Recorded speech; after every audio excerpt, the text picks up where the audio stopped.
साहेबांची नेमकी आत्ताची परिस्थिती काय आहे? डॉक्टरांसोबत तुम्ही संपर्कात आहात नेहमी, काय डॉक्टरांनी आता सांगितलेलं आत्ताच्या वेळी? परवा दिवशी पटेल साहेबांचं ऑपरेशन, त्यांचं मेंदूची शस्त्रक्रिया झाली आणि एकंदरीत त्यांना आता व्हेंटिलेटर आणि बाकी लाईफ सपोर्टवरती आता आहेत.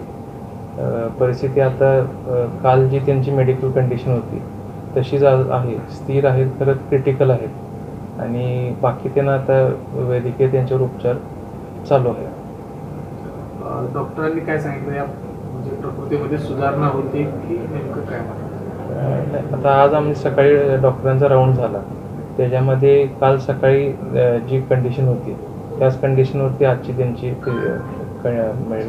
फिजिकल कंडिशन आहे.